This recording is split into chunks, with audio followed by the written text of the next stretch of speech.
Hello, everybody. Welcome to the latest edition of Delegate Wranglers Live. I'm here again, joined with Dom. Say hello, Dom. Good afternoon, everybody. It's very nice to be back. Neil, you're looking quite sprightly considering we've been, this is now week 5 of, week 5. We're into week 6 of lockdown, aren't we? Week 6. Yeah, do you know what? The weather's been amazing, hasn't it? Until today. Until today, yeah. Unfortunately. That's fine.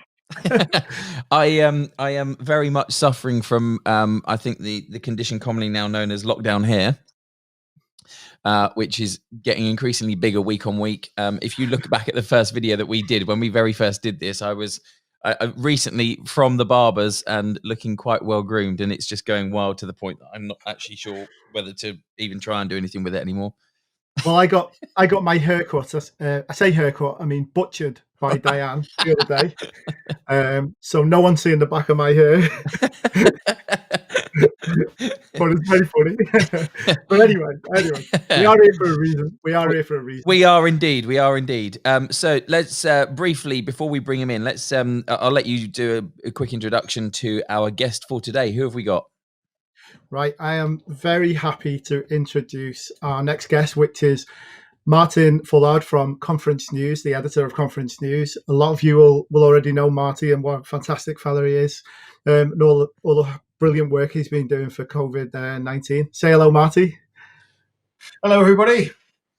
Just say hello again, just in case I didn't quite open your microphone in time. I think I was there, but let's just get another hello just in case.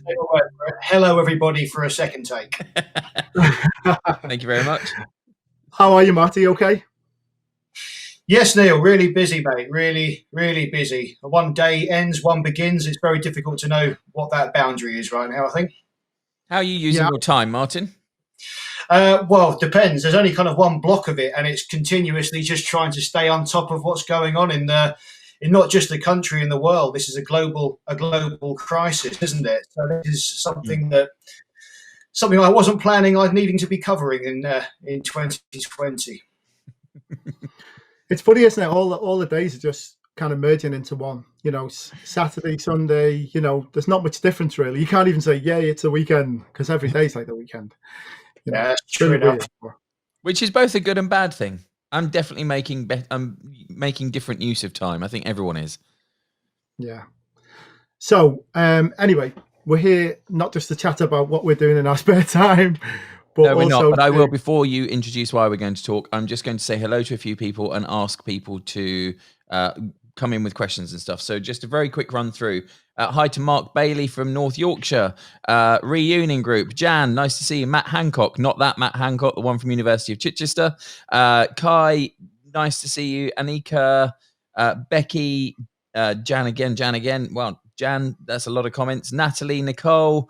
Hello to everyone that's watching. Dave Harris, I've just seen his name on the screen as well. Trudy, nice to see you. If you have questions, this is going to be a really interesting one. We haven't got ages with Martin, so we'll get straight into it in a minute. But it's going to be a really interesting one. So if you've got questions, please do drop them into the comments below. We'll do our best either to answer them on the show now or come back to them later on. Neil, over to you. Let's get into it. Fantastic. Yeah. So fire your questions over, guys. So Marty, do you want to tell us a bit about your background initially? Just kind of succinctly, and how long you've been a journalist, things like that. I've been a journalist for about, about 10 years now. I kind of cut my teeth in journalism as a motoring journalist and covering motorsport. So when I was 15, I started working at my local go-kart track in Surrey. Motorsport was very much my sort of love and my passion, and was working at the kart track where I eventually became an event director and eventually became a manager. And I followed that career out to the Middle East before switching to journalism through that sort of motorsport and motoring prism, really. So it wasn't until I landed this job when I realised that I actually did have events experience from a previous employment. So before I was at Conference News, I was out in Dubai, so out in the Middle East, working at a national newspaper there called Gulf News, which was hardcore stuff, really serious journalism. And I think that experience has kind of given me a bit of confidence to maybe navigate the crisis that we're going through now. So how long have you actually been the editor of Conference News? I've been at Mash Media for 4 years now. I took over as the editor in October 2018 from Paul Colston. Colston's still around. He's the editor of our international magazines, Conference and Meetings World and Exhibition World. Fantastic. So do you enjoy your job, Marty? I know it's quite varied. You do lots of things. We've had discussions in the past and things. Yeah, I mean, I absolutely love the diversity of it. And, when I first joined, again, I was a bit unsure myself about what is this conference and meeting industry. On the face of it, I think, okay, well, that might sound a bit dry, but you delve into it and you realise the economic importance of this sector to regions around the UK, for example. You look at places like Liverpool and Newcastle, to name just a few, and you think they are all geared towards events. They all have these fantastic venues. The cities work together to get it. I think that's the part I enjoy the most, knowing that it makes a difference and improving people's lives. And I just wish that that was more widely understood by wider society. But it's just full of great people who really want to be here and make great experiences. That's what matters. Absolutely. I couldn't agree more. The event industry is so varied as well, and it's usually there to have a benefit and an impact on people, to make to give them more information, or people to meet people and connect, which leads us neatly onto the elephant in the room about the current state of the event industry at the moment with the COVID-19 crisis. Now, Marty, I know for a fact we've spoken many times in the last few weeks about all the work that you're doing. You're like a one-man crusade for the event industry.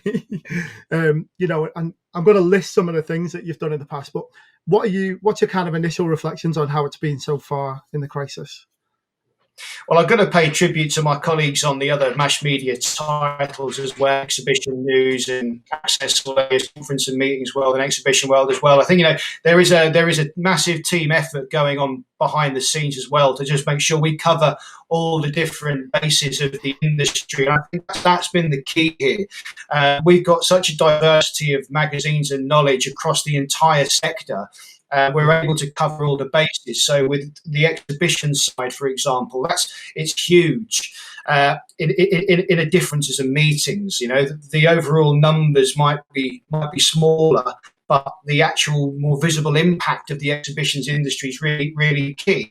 We're heading for some very tough discussions later on down the line. What's going to happen about capacity for exhibitions later on this year? If our major hospitals, and it's great that they are, major venues, it's great that they are hospitals, but what if they're hospitals into the early part of next year? What does that mean for the big exhibitions? So we've got that's something we've really got to cover. On the conference and meeting side, again, I think that will be the thing we see come back first, the internal communications, when lockdown restrictions are eased. I think, big corp, their teams back. We want to reward them for their hardship and, all the stuff they've been through.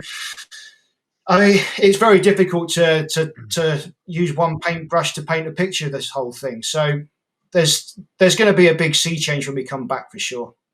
There's a question that's coming from Mark Bailey. Says many surveys from the hotel and event industry are suggesting that going forward, up to 50% of future events will be online or a hybrid mix of live and online. Is this just a knee-jerk reaction to life now or future reality?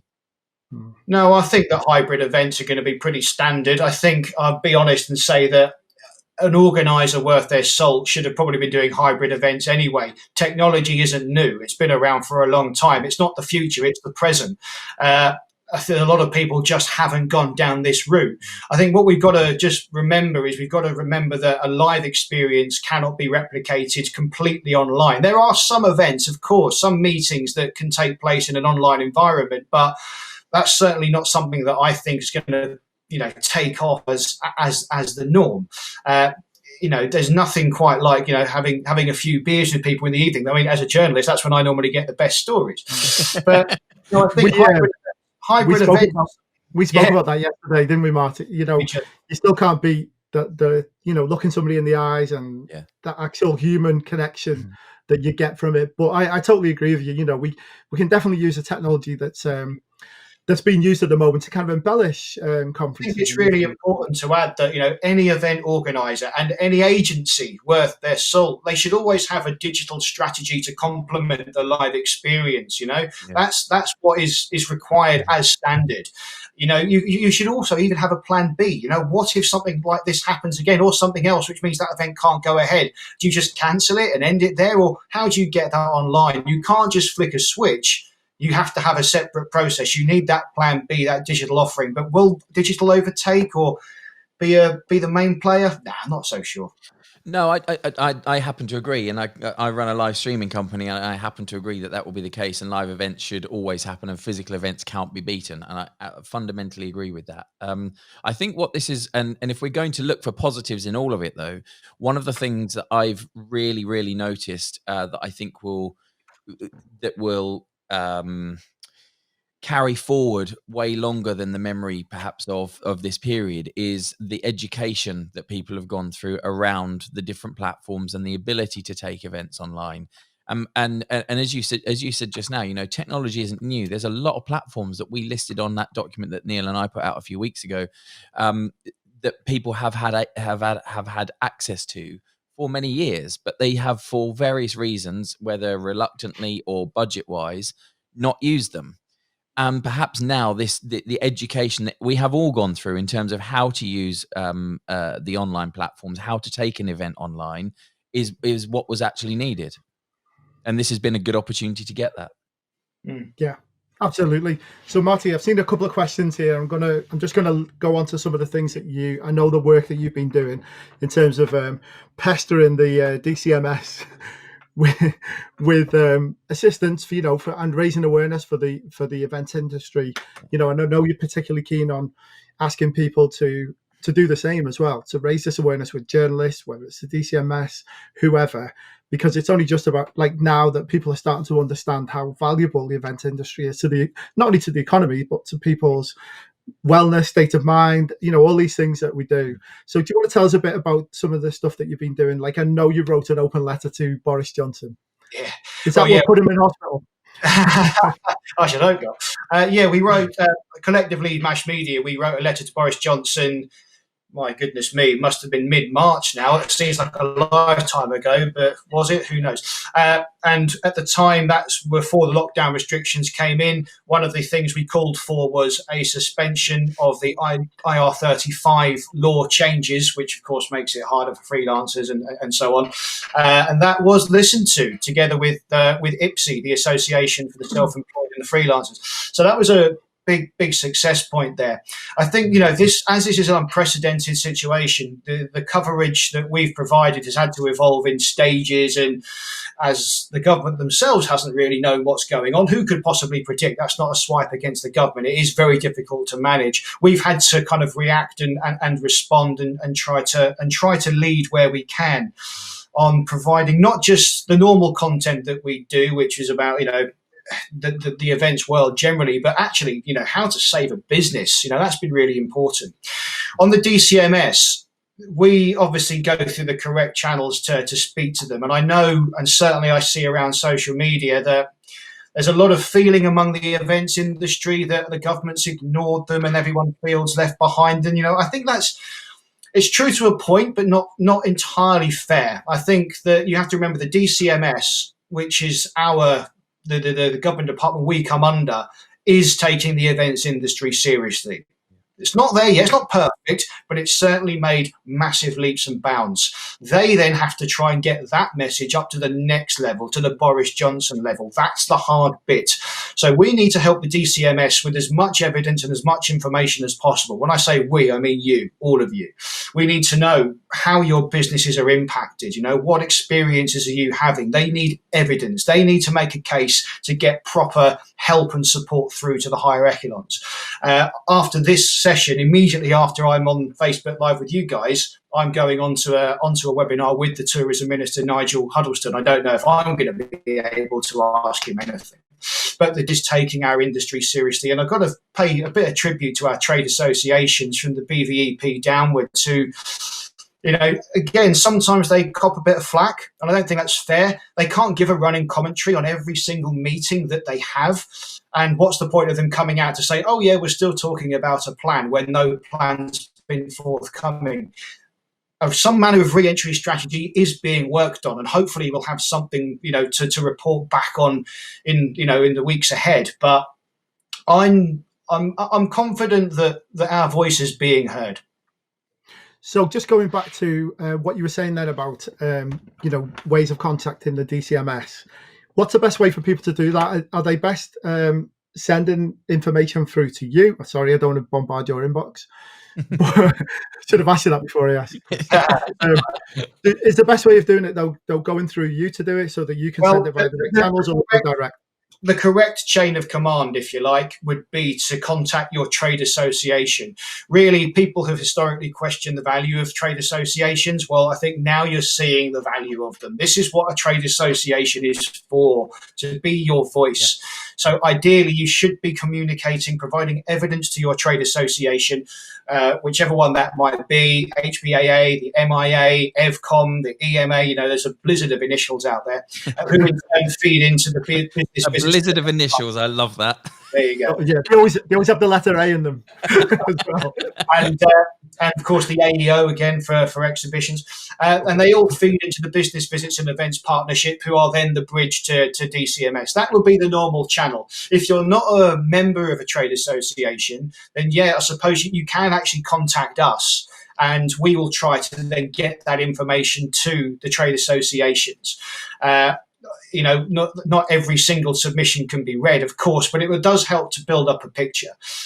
Online at the moment, I think you've only got a couple of days to do it. The DCMS are running a survey.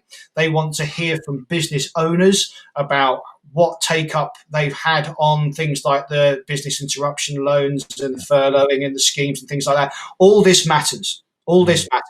It's quite telling when you go on the DCMS website. In order to, you see the subsection breakdown list, you have to click other for events and type events. In a way, I'm sort of glad, because I want many people to go on there and type events in other. So the DCMS will look at that and go, oh, wow, look how many people in events have contacted us. All of you get involved if you're a business owner. It's really important. So maybe we could get some guidelines on that and post them up, because we do a thing called a wrap up after this show in a couple of hours. So maybe we could post up some guidelines of things that people could do that would really make a difference. I'm more than happy to oblige.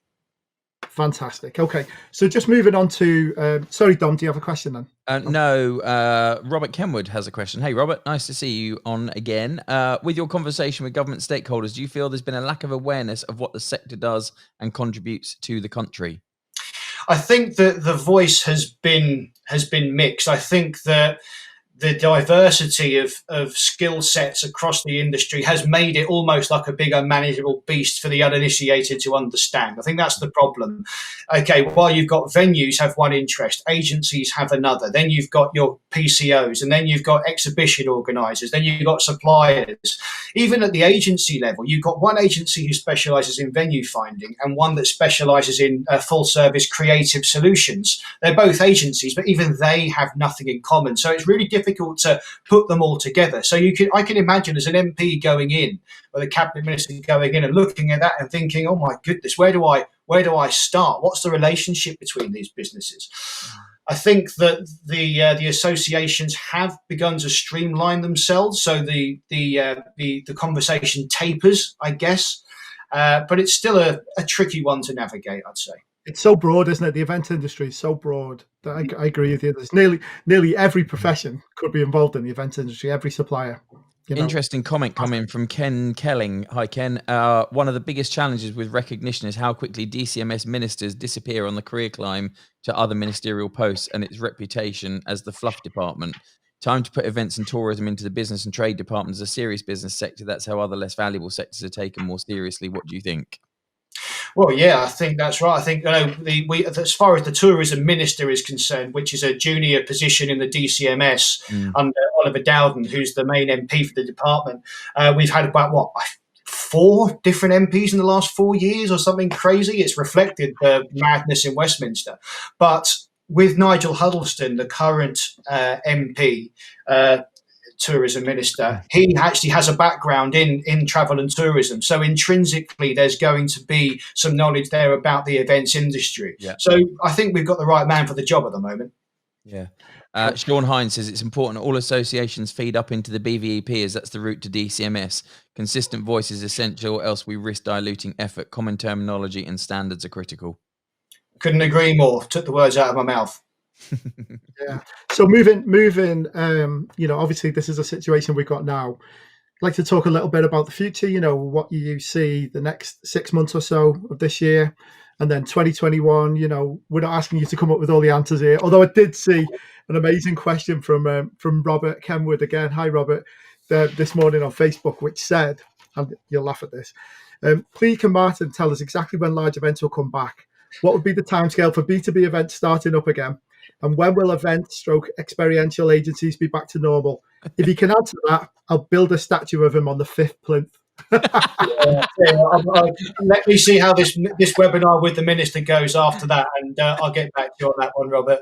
But look, I don't like making predictions for the sake of it. There is no evidence. There's no precedent here.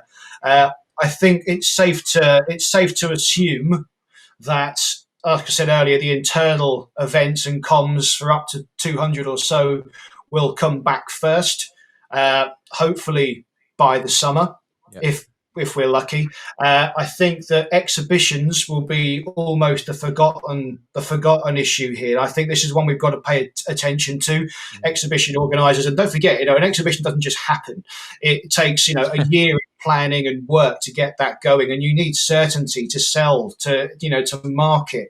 And if your venues are still hospitals, and again, that's a good thing. That's them joining the national effort. But if we don't have the capacity to run these events, what happens? Can we build temporary venues in public spaces, for example?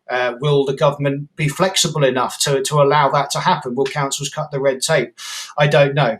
I doubt that the industry will come back in the form that it was previously.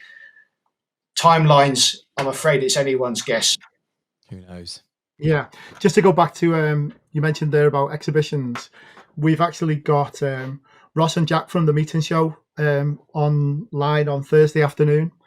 So they're going to be updating us with the developments for the Meeting Show. So that should be a really good show. So yeah, everybody should listen into that. Sorry, just shameless plug there as well. So just looking ahead, I mean, one of the things I know that we were talking about yesterday when we had a little chat was whether people are going to have the confidence as well to actually come to live events. I think that's a big thing for me, whether people are going to be given the okay. First of all, we need the legislation from the government to say, yeah, you can meet. But then, how quickly are they going to come back? I mean, I kind of vary either way on this. So, I look at what the public are doing now, and they can't wait to get back out there. Yeah, I think they're still really cautious. I mean, in many cases, I hear you saying, and I think that there's certainly a case there that some people will be a bit nervous of going out. But I can't see that lasting more than a matter of weeks, because I think that, hypothetically, say for example, everything comes back online in September and events are going on, and people are like, oh no, I'm not going to an event there, and yet by October there's been no new cases and everything seems to have calmed down, then the fears are gone and people are going to go back. Everyone's going to have to bear in mind that going forward they're going to need to be flexible. Okay, they're going to have to, design their events slightly differently. I haven't got the answer to what that might be. Again, maybe goes back to what we were saying at the start. What is your hybrid solution to get people involved? That engagement's important. That can't be replicated in every way. Yeah. But I think that by and large, the people who want to go to events, who want to be there, will be there. Yeah. Well, that leads into a question that you've just been asked directly, actually, from Dan Bearpark. Does Martin see a problem with people using public transport to get to events? No, not at all. I think we're all as safe as we want to be within reason. The government guideline has never changed. You have to just look after yourself, cover your coughs, wash your hands regularly, and don't touch your face. These things haven't changed since day one, if you like. You're as safe as you sort of want to be, I guess. Yeah. So one positive thing I've seen come out of this crisis is the amount of togetherness and the way everybody's working together and aligning up together for the common cause. Are you seeing a similar thing from your side, Yeah, Martin? absolutely. And I think this goes back to the point we were saying about the diversity of our industry in terms of the different business components and all these seemingly unrelated businesses, but they are all related. And I think this situation has made people realise where they belong. They know where they need to go. They now know who they need to speak to, who these other sections are. And if I want to put my rose-tinted spectacles on and look forward into the future, I think that there'll be plenty new business relationships that have happened as a result of this during this time that wouldn't have happened otherwise. Couldn't agree more. I will absolutely attest to that. I have picked up clients and I've had conversations with people that I just wouldn't have had the opportunity to have were it not for the fact that we are stuck at home and we're having to talk about online events. There are at least 5 people that I know are watching this live now that I have spoken to several times offline, that 5 weeks ago I'd probably seen their names but hadn't spoken to. So from that respect, it's been amazing. And I think if people have adapted themselves and adapted the way they work to accommodate the world that we're currently living in, there was and still is a huge amount of opportunity to grow business. Yeah, I think the hardest thing for us as the event industry is the lack of deadlines. We're totally deadline-driven people. We've got no timelines on this at all, which I'm finding the hardest thing. How can people were initially planning and rebooking things for September? Now that's kind of being slightly revised. We were talking about this yesterday, Marty. I mean, do you agree? People are kind of revising that a little bit now, and I think it's like the markets, isn't it? It's the uncertainty that gets you. People like the administration, they like the certainty, and because we don't really know what the future holds, and it's not just us, it's every sector. It's understandably an anxious time. Another quick question in there, Dom, I see. Well, there's a couple actually, but there's one from Becky just come in. What do you think brands, venues, hotels can do at this stage to capture media attention, keep their name out there during this time? Oh my word, that's a big question. But I think that comes onto a big thing right now, which is interesting point that was made to me the other week, and it's one of those ones I wasn't able to articulate myself.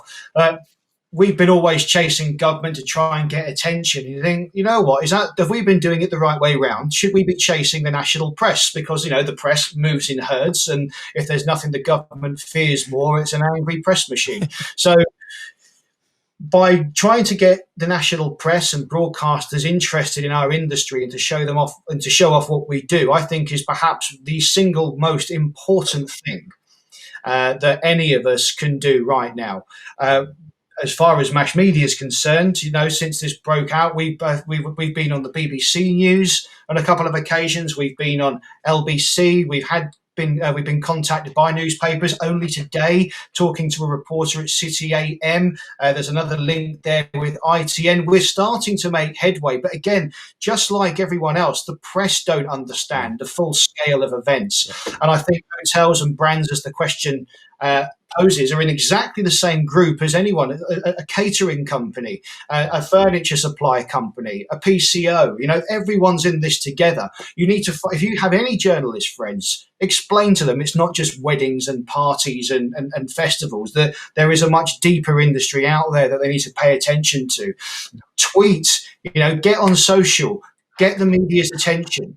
That's the best thing you can do. We've got to show everyone the scale and the depth of this £70 billion industry. Couldn't agree more, Marty. I mean, it's something that we've been big advocates of doing on the group as well. We keep telling people to keep shouting, even if it feels like people aren't listening. Keep shouting, keep using us. We're doing lots of things to give people free publicity and newsletters and good news alerts. Anything like that.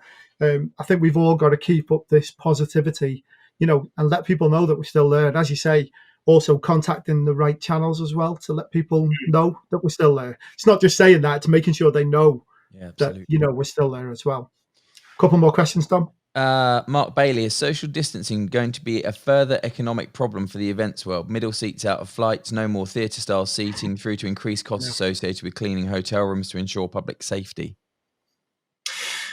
I am reluctant to kind of go down the kind of speculation route right now. These are all perfectly, reasonable things in context, but nothing has been decided, nothing's been confirmed. So we can't really make plans based on nothing more than a hypothesis at the moment. If it's confirmed that flights can't use the middle seats, for example, then we'll have to deal with it as and then.